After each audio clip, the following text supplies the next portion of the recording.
या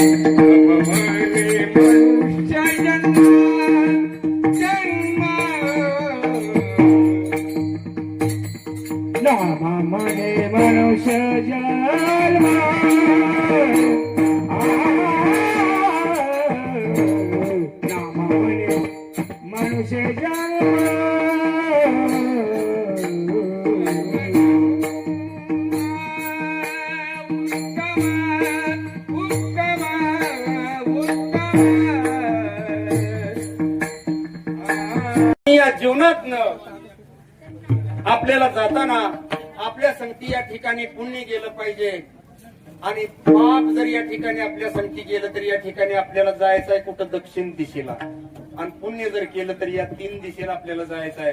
याच्याकरता या ठिकाणी पाप पुण्याचा विचार नेहमी या जीवनात केला पाहिजे। मग जरा या ठिकाणी विचार करा 450 वर्षापूर्वीच्या काळामध्ये भगवंत या ठिकाणी साधू संतांच्या घरी येऊन कामधंदा केला देवानं। सावता माळ्याच्या घरी या ठिकाणी दारी धरली, नामदेव शिंपेच्या घरी कपडी शिवली, अनेक संतांच्या घरी या ठिकाणी देवानं काम केली। मग तोच 450 वर्षापूर्वीचा देव आज का लोकला? नवा अवतार बौद्ध झाला पाशानं, सांगा हे विपरीत झालं कशानं? संत झाले शिकारी शोधिती प्रभू शिवन, याला काय असावं कारण? मानवा तुझं वाईट मन त्याला भाव भक्तीची घाली येसन, नाहीतर नरकात होईल असं। आपल्या हाताने हा उद्योग आपण केलाय। 450 वर्षाचा कालावधी बघा, त्यामध्ये या ठिकाणी या गोष्टीचा परामर्श सगळा या ठिकाणी संत वाङ्मयानं आपल्या समोर ठेवला। परंतु या देवाला या ठिकाणी जरा थोडस उदाहरण घ्या की एखाद्या माणसाच्या जर अंगात आलं, अंगात येऊच नाही येतच नाही पण आणते ती माणसं असू द्या, तर त्या माणसाकडे गर्दी असते माणसाची बघायला। नववार आलंय म्हणणार चला बघायला।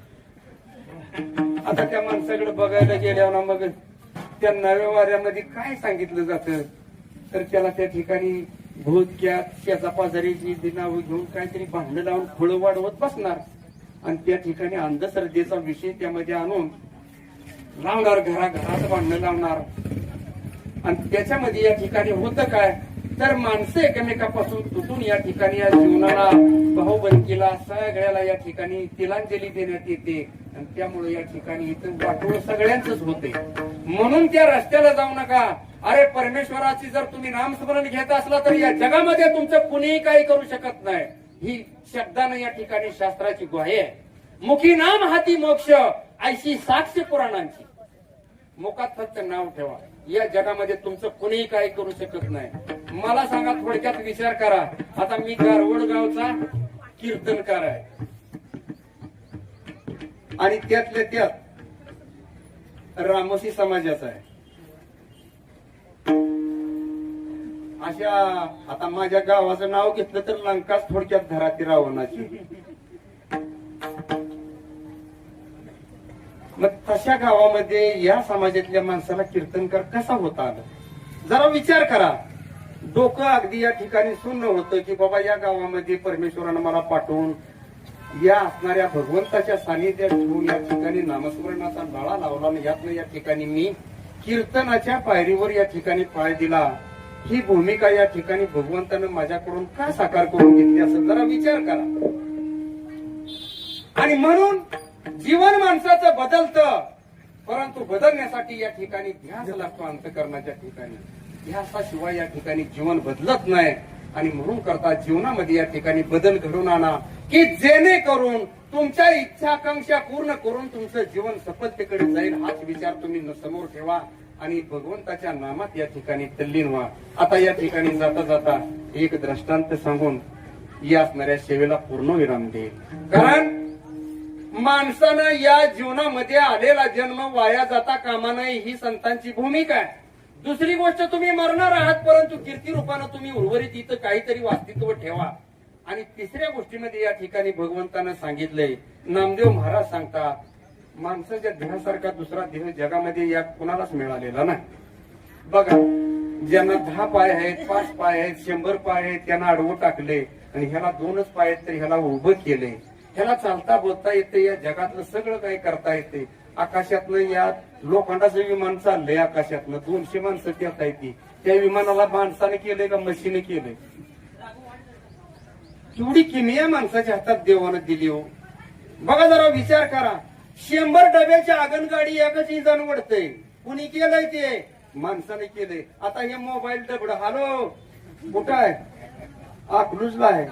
ती इथं जरी असलं तरी लबाड लांडगा ती बसलंय अकलूज मध्ये, सांगते इथं असलं तरी. कुणी केलं? माणसानंच केलं. एवढा मोठा चलाक माणूस जर या ठिकाणी, तर धन्य धन्य म्हणावं लागेल. कारण या ठिकाणी ही यंत्रणा सगळी लय दिवसापासून ज्ञानोबा यांच्या संशोधनात आली. लाईटची यंत्रणा ज्ञानोबा यांच्या संशोधनात आली. त्यांनी त्या ठिकाणी 850 वर्षापूर्वी या ठिकाणी या गोष्टीवर विचार केला आणि ते जगाला सूचित केलं. परंतु जगाला हे मान्य आहे का? अहो, या ठिकाणी तुमच्या गावावरनं एवढी मोठी पालखी जाते. या पालखीमध्ये सुरुवातीला 26 माणसं होती. 26 माणसांनी पालखी 1832 साली चालू केली आणि या 1832 सालापासून या पालखीला सुरुवात झाली. या पालखीत आज 12-15 लाखावर आकडा गेलाय. माणसं म्हणते चला वारीला, चला वारीला. मग वारीला जायचं म्हणल्यावर ना घरची बी माणसं म्हणते जा देवाला चाललाय तर बेशक जा. महिला मंडळ तुम्हाला हात जोडून विनंती, नवरा भजनाला जात असला तर त्याला बेशक सोडा तुम्ही. का तर तरीच पूर्ण केलं करण्यासाठी या ठिकाणी जरा विचार करा. कुणाची पुण्य आहे, कुठं कामाला येत. या ठिकाणी याज्ञवल्क्य नावाचे ऋषी होते आणि या ऋषी या ठिकाणी सकाळच्या दिवस उगवायच्या टायमाला गंगेच्या पात्रात उभा राहिले होते आणि उभे केल्यानंतर आणि सूर्यनारायणाला अर्घ्यदान देत होते. त्यावेळेला मात्र या ठिकाणी अशी विचित्र घटना घडली. एक पाखरूवरनं मेलेला